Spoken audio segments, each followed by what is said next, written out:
sœurs vont se chicaner, vont même s'entre-déchirer pour l'héritage qu'ils reçoivent de leurs parents. Et malheureusement, bien, cette réalité, ce n'est pas nouveau, puisque même dans l'Évangile, au temps de Jésus, eh bien, il y a un homme dans la foule qui se crie vers Jésus, bien, Seigneur, dis à mon frère qu'il partage notre héritage familial avec moi, ils étaient deux frères. Alors, ça va compliqué de partager l'héritage, mais il voulait tout garder pour lui. Alors, Jésus répond de manière un peu bizarre, un peu surprenante, parce qu'il lui dit, il répond, qui m'a établi juge ou arbitre dans la justice familiale? Alors, on pourrait se dire que Jésus semble se désintéresser de la justice dans la vie d'une famille. Mais on le voit attendre, parce que Jésus va continuer son discours-là, il va se tourner vers la foule qui l'écoute, et il leur dit, prenez garde de l'avidité de votre cœur pour les biens matériels. Je pense que cet avertissement de Jésus est vraiment important. Pourquoi? Parce qu'il nous pointe du doigt la cause profonde de toutes les injustices de l'humanité de tous les temps. L'injustice qui peut se passer dans une famille, mais aussi dans une communauté plus grande, même au niveau international. Qu'est-ce qui fait qu'il y a des injustices? C'est parce qu'on veut tout avoir pour nous. On veut accumuler des biens sans arrêt. C'est vraiment un problème. Et le Seigneur nous dit justement que c'est une maladie même, une maladie spirituelle. Pourquoi, d'où ça vient cela, de pouvoir accumuler les biens matériels? Quand je pense à un millionnaire, par exemple, 1 million, c'est quand même une somme considérable.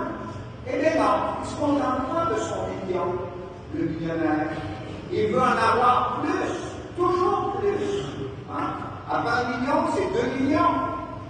Quand on atteint les 2 millions, c'est 3 millions, etc. Ça n'arrête pas.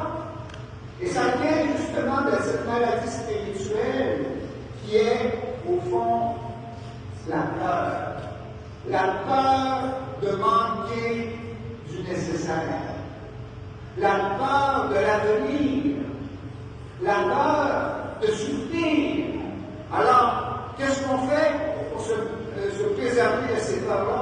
On s'agrippe à nos richesses matérielles comme un bouée de sauvetage, en pensant qu'on va trouver la libération de nos peurs dans nos richesses. Quand j'aurai 3 millions de dollars, oh là, je suis correct. Non, quand tu vas avoir 3 millions, tu vas avoir encore, tu n'auras pas encore assez. Et alors, bien, justement, on pense que nos biens matériels, nos possessions vont nous sauver de tous les dangers, de tous les malheurs.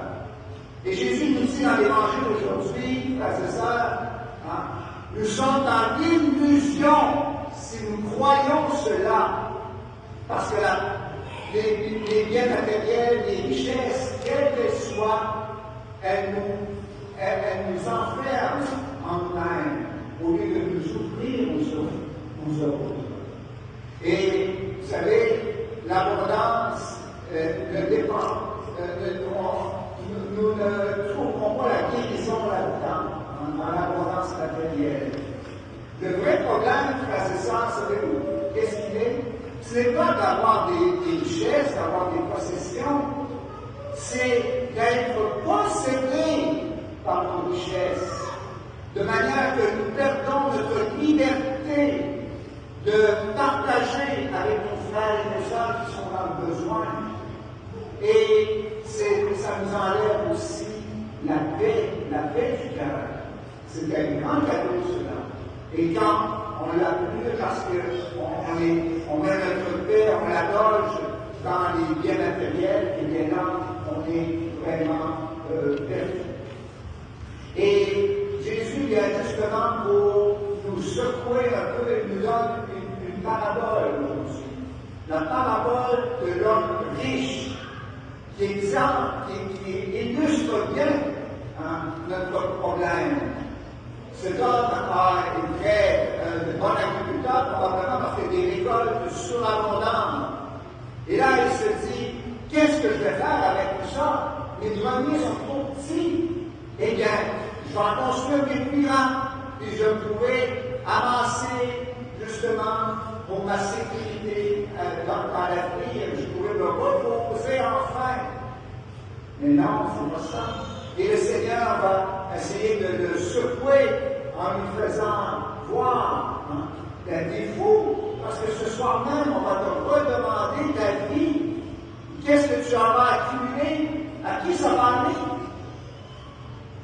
Alors, le Seigneur veut justement que nous nous mettions devant une réalité aussi certaine que il y a du soleil aujourd'hui, c'est que nous allons mourir. Et devant la mort, nous pouvons voir en vérité la valeur réelle de nos possessions et de nos richesses. Vous savez, sur leur vie de mort, le millionnaire et le clochard sont absolument égaux. Les deux, eh bien, se rendent compte que leur richesse ne les sauvera pas de la mort. Et alors, bien, justement, le Seigneur veut nous voir des hommes et des femmes libres. Et il nous donne, justement, à la fin de cette parabole, il conclut en disant, voilà ce qui arrive à celui qui avance pour lui-même, au lieu d'être riche en vue de Dieu. Je me suis posé la question, qu'est-ce que ça veut dire être riche en vue de Dieu? Bien, je pense que c'est un peu comme Saint Paul le disait dans la deuxième lecture. Recherchez les réalités d'en haut. Cherchons, frères et sœurs, quelle est la volonté de Dieu pour nous? C'est le bonheur avec un B majuscule. Et ce bonheur, il ne viendra pas nécessairement avec la possession des richesses matérielles. Bien au contraire.